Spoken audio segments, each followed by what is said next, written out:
वार्षिक मूल्यांकन pre board. आज विषय गणित का जो है पेपर जो है यहाँ पे ब्लैक बोर्ड में हमने लिख दिया है। तो चलिए हम देख लेते हैं, आपको बता देते हैं किस तरह का क्वेश्चन यहाँ पे जो है आपको सॉल्व करना है। ठीक है ना। तो सबसे पहले जो है वार्षिक मूल्यांकन प्री बोर्ड परीक्षा वर्ष 2022-23 कक्षा 5वीं विषय गणित, समय 2.5 घंटा। ठीक है ना। ये आपके पेपर का जो समय होगा वो 2.5 घंटे का पेपर है। आया समझ में। अब यहाँ पे दिया है सबसे पहले जो है प्रश्न नंबर 1 दिया है, प्रश्नों को पढ़कर नीचे दिए गए विकल्पों में से सही विकल्प चुनिए। यानी प्रश्नों को पढ़ करके जो प्रश्न दिया गया है उसमें 4 विकल्प रहेंगे, उन विकल्प को पढ़ करके आप सही विकल्प को चुनना है। ठीक है ना। यहाँ पे प्रश्न नंबर 1 दिया है, सबसे छोटी भाज्य संख्या है। प्रश्न नंबर 1 क्या है, सबसे छोटी भाज्य संख्या है। यहाँ पे 4 विकल्प दिया गया है, 4 ऑप्शन है, ए में 2, बी 4, सी 6 और डी 1। अब इसमें से चारों ऑप्शन में से कौन सा विकल्प सही है, आपको उत्तर में वही लिखना है। आया समझ में। प्रश्न नंबर 2, निम्नलिखित में से सबसे छोटी अभाज्य संख्या है। सबसे छोटी अभाज्य संख्या क्या है। यहाँ पे विकल्प दिया गया है, ए में 2, बी में 4, सी में 3, डी में 1। यहाँ पे जो है विकल्प में 4 ऑप्शन दिया गया है, 4 में एक ऑप्शन आपको चूज करना है, एक ऑप्शन आपको लिखना है जो सही होगा। आया समझ में। इसके बाद नंबर 3, पूर्ण संख्याएं कहलाती हैं।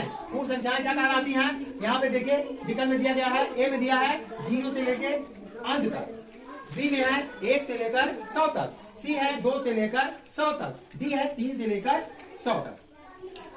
तो नंबर 4 दिया है, निम्नलिखित में से परिमेय संख्या, निम्नलिखित में से परिमेय संख्या कहलाती है। कौन सी संख्या कहलाती है। यहाँ पे ऑप्शन दिया है, विकल्प में से 4 ऑप्शन है, ए में 2, बी में 3, सी 4 और डी 2/3। इसके बाद नंबर 5, निम्नलिखित संख्याओं के बढ़ते क्रम है।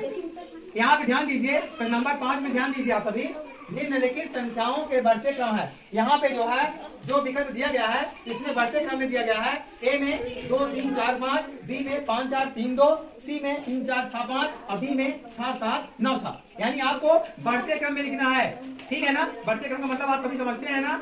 बढ़ते क्रम में आपको लिखना है, जैसे पहले 2 हो गया, फिर उससे बड़ी संख्या, फिर उससे बड़ी संख्या, उससे बड़ी संख्या, इस तरह करके आगे की क्रमशः। ठीक है ना।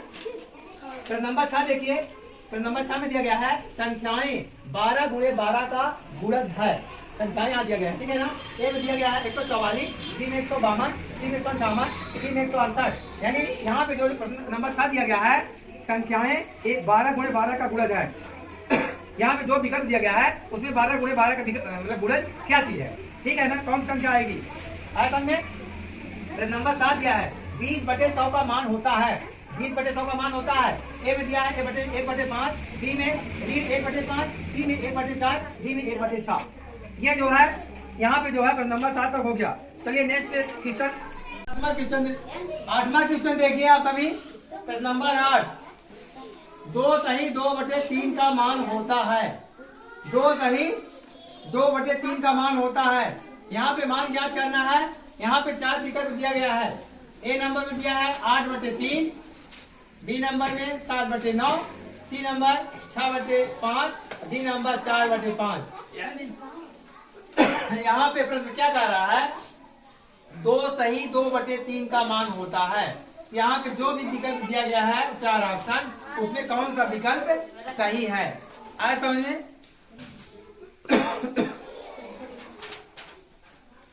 इसके बाद प्रश्न नंबर 9 दिया है, 50/5 का मान होता है। यहाँ पे 50/5 का मान होता है। यहाँ पे 4 विकल्प दिया गया है। ए नंबर में 10, बी नंबर में 20, सी नंबर 30 और डी में 40।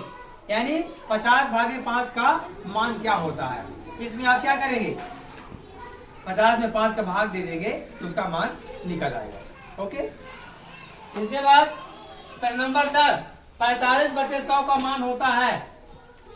यहाँ पे 4 ऑप्शन दिया गया है विकल्प में, 9/20, B number 8/20, C number 7/30, D number 8/40। इसमें आपको क्या करना है, 45/100 का मान होता है। इसमें भी देखिए विकल्प चुन करके जो है उसमें भी आपको क्या करना है, ज्ञात करना है। ठीक है ना। सवाल को लगा लेंगे, इसके बाद विकल्प आप ज्ञात कर लेंगे। अब यहाँ पे प्रश्न नंबर 11 दिया है, त्रिभुज किसे कहते हैं। त्रिभुज की परिभाषा लिखना है। आगे समझ में, त्रिभुज किसे कहते हैं। प्रश्न नंबर 12 दिया है, चतुर्भुज किसे कहते हैं। यहाँ पे चतुर्भुज की परिभाषा लिखना है। आया समझ में। प्रश्न नंबर 13, गोला कैसे बनता है। गोला कैसे बनता है, आपको गोला कैसे बनता है, गोला को हम क्या बोलते हैं, बोलिए। गोला एक वृत्त है, ठीक है ना, गोलाकार है ना। कैसे बनता है उसको आपको लिखना है। इसके बाद प्रश्न नंबर जो है 14 दिया है, 2 सही 3/5 धन 2 सही 7/2 धन 3 सही 2/5। इसको हल कीजिए। इसको आपको क्या करना है, जोड़ना है। आया समझ में। चलिए इसको कंप्लीट करिए। इसके बाद अभी आपको कौन सा प्रश्न हो गया, 14। अभी इसमें जो है 22 प्रश्न है, ठीक है ना। चलिए नेक्स्ट। अब यहाँ पे प्रश्न नंबर 15 देखिए। प्रश्न नंबर 15 है, 7/6 धन 3/6 बराबर क्या होता है। इसको आप क्या करना है, 7/6 धन 3/6 बराबर क्या होता है, इसको आपको क्या कर देना है, जोड़ देना है। आया समझ में। आप प्रश्न नंबर 16, 2/3 गुणे 3/3 बराबर क्या होता है। प्रश्न नंबर 16 देखिए, 2/3 गुणे 3/3 बराबर क्या होता है। आया समझ में। प्रश्न नंबर 17 देखिए, 656 गुणे 313। 656 गुणे 313 यानी 656 में 313 का गुणा करके नीचे ज्ञात करना है। 195 गुणे 32, इसमें आप जो है 195 में 32 को गुणा करके नीचे ज्ञात करेंगे। 637 गुणे 77, 77 को 637 में आप क्या करना है, गुणा कर देना है। आया समझ में। प्रश्न नंबर 18 देखिए, किसी आयत की लंबाई 5 सेंटीमीटर और चौड़ाई 4 सेंटीमीटर है तो आयत का क्षेत्रफल ज्ञात कीजिए। किसी आयत की लंबाई 5 सेंटीमीटर और चौड़ाई 4 सेंटीमीटर है तो आयत की क्या करेंगे, ज्ञात करेंगे, लंबाई ज्ञात करना। आयत की क्या क्या ज्ञात करेंगे, क्षेत्रफल, ठीक है ना। यहाँ पे आयत की क्षेत्रफल ज्ञात करेंगे। आयत समझ में। इसके बाद प्रश्न नंबर दिया गया है 19, किसी वर्ग की एक भुजा 4 सेंटीमीटर है तो वर्ग का क्षेत्रफल ज्ञात कीजिए।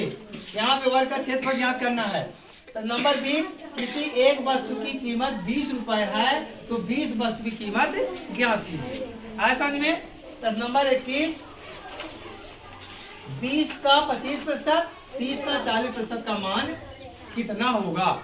ये रहा जो है आज का जो है प्रश्न नंबर 1 से 21 तक के क्वेश्चन जो है आपको सॉल्व करना है और समय आपका है 2.5 घंटे। आया समझ में।